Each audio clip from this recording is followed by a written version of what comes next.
Hello and welcome to the flipped instructional recording for 5.04 friction. Don't forget we will be submitting the science notebook at the end of the unit, so be sure you're completing your slide each time you do a lesson. Don't forget also notes are required and so are the science notebook activities. If you struggle taking notes, listen for the parts of the lesson that I tell you to add into your notes. And I'll also be covering the guiding questions, so be sure to have a pen and paper ready to jot those down.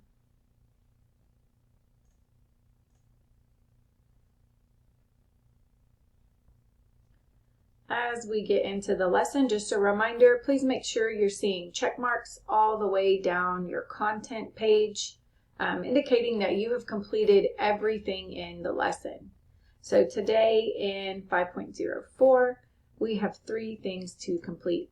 So once we jump in here, let's take a look at the introduction. A necessary force, so we're talking about friction today.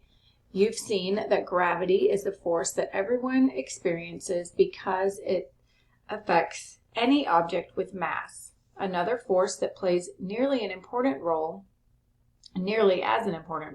in everyday life is friction. Friction is the force that opposes motion. So that would be a good thing to have in your notes right there. And it's the force against the force of the road against the wheels of a car. So it allows the car to brake and turn. And you can tell by watching a car slide around on an icy road that friction is important. Here are our goals for today. And here are the guiding questions that we'll be answering. So the first thing we're looking for is what is friction, what does it do, and what would happen if it didn't exist. All right, so 1 out of 3 things are marked complete. Now we're going into the explore part of the lesson. So life without friction. What would our everyday life be like without friction? Take a moment to think about all the things you do during a day. Do you walk places? Do you ride in the car? Without friction, these activities would be impossible. Why? Friction is the force that opposes motion when 2 surfaces are in contact. Okay, so that's your definition. So for guiding question 1, that's what is friction. Think about walking as an example. You're able to take a step forward because there is friction between your foot and the ground. The friction stops your foot from just sliding backwards. Without friction, you would look like a cartoon character running in place. All right, so if we're answering guiding question 1, what would happen what does it do, right? It provides traction. So if we look back on that slide, it opposes motion of surfaces. Let's see, where else do we need to write down? It stops your foot from sliding backwards for when you're walking. So what would happen? You couldn't get any traction. You would just slide backwards. And so that is how you would answer what would happen if it didn't exist. For question 2, what are the types of friction? So that's what we're looking at next. And the first one we're seeing is static friction. So there are 3 types: static friction, sliding friction, and rolling friction. Okay, so that answers the types.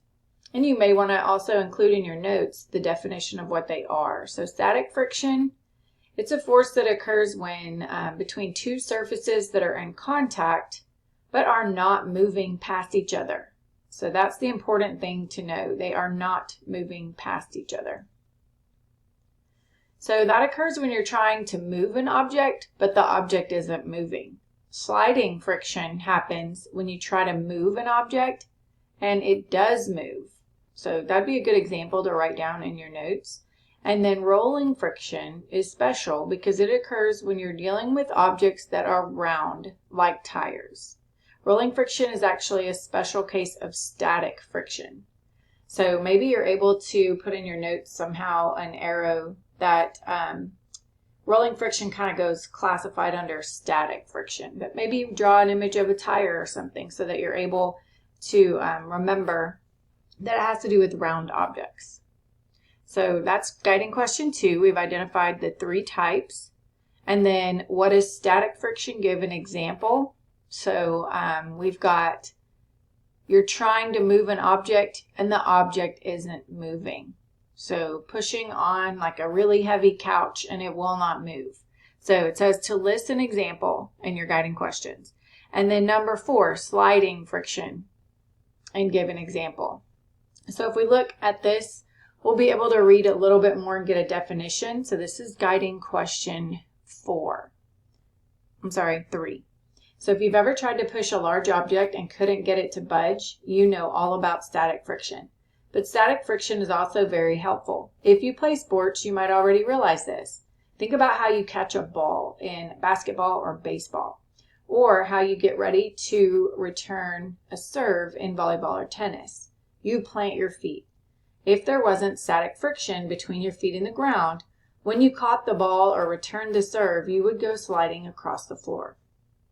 So the amount of static friction affecting an object will always equal the amount of force working to move the object. This has to be true or the object wouldn't move. So look at the image above. What would a force diagram of the boulder look like? What is the net force on the boulder? So the boulder isn't moving.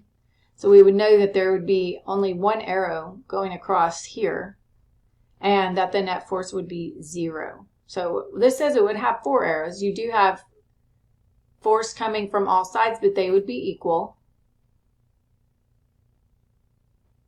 Let's see. One arrow would point up the ground, holding the boulder up. One would point down. One would point to the right. One would point to the left. Actually, we would see the one pointing to the boulder would be stronger, right? This says up and down are equal in length and left and right are equal in length because it's not moving. So that means that the force of the boulder is equal to what the man is pushing. So that's why the arrows would be equal on all 4 sides and the net force is 0. All right, so that gives you an example of static friction and a definition. So if we look at sliding friction, picture a hockey puck sliding across the rink or a child on a slip and slide. Does the hockey puck just keep going forever? It can travel pretty far, but eventually it will slow down and stop, so will the child on the slip and slide. Both the puck and the child are experiencing sliding friction. Sliding friction occurs when the object moves against the surface in which it is in contact. So that last sentence is what I would put in for number 4. And then you could give the example of a slip and slide or a hockey puck. And perhaps you've noticed that once you get a heavy object sliding, it's easier to keep it sliding than it was to get it started in the first place. Why is that? It's because sliding friction is always less than static friction. So moving on, we're looking at, you have a game, just practicing if it's static or sliding. And then we're looking at bumpy surfaces. So this would be guiding question 5. The reason that friction exists is because all the surfaces are bumpy, all surfaces. Even a kitchen counter appears to be bumpy if you were to look at it through a microscope. When 2 bumpy surfaces are at rest and in contact, they wedge together. It takes a good amount of force to get them unstuck. And once they are unstuck, they move. So bumping along against each other, but not settling deep into place again. So that's why it's easier to keep an object moving than it was to start it moving. You probably noticed that it's easier to slide on smooth surfaces such as hardwood floors than on a bumpy surface like carpet. People are also more likely to skid their car on a wet road than a dry one. This is because the type of surface changes the force of friction. Smooth surfaces have a smaller frictional force than a bumpy or rough one does. So some good things to add in there, just maybe the difference, like this last sentence about smooth and rough surfaces. And then question 5 says, how does the type of surface relate to the force of friction? And that last sentence there can answer that question. So if it's smooth, it has smaller frictional force than a bumpy or rough one. And moving on, we're talking about a model that we're going to look at to investigate friction. So consider what happens as an object slides down the ramp with high friction and low friction. Compare the motion of the two ramps. So on which ramp does the block move slower? So we're putting it up here. All right, and let's see, what about this one?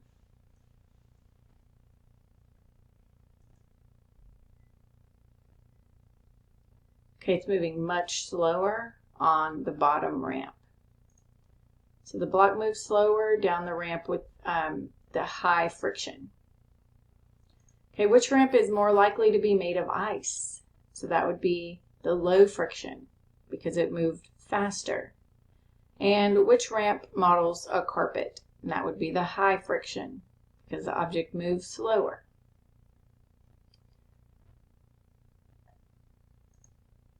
All right, and then what does weight have to do with it? So the roughness of a surface is only part of the puzzle.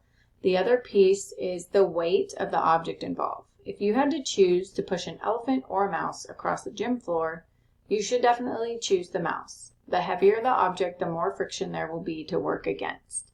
So for guiding question 6, that last sentence will answer it. The relationship between weight and friction is the heavier it is, the more friction there will be to work against. So that answers all 6 guiding questions. That takes us through the entire lesson. You have this activity where you can put in these terms to make sure that you have a good understanding of what we read. When you do that and get them all correct, take a screenshot and put that in your notes as well. That will be helpful. All right, so as we wrap up, your next step would be to look for the flip follow-up session for our class next week and attend Help Lab if you have any questions. And have a great day.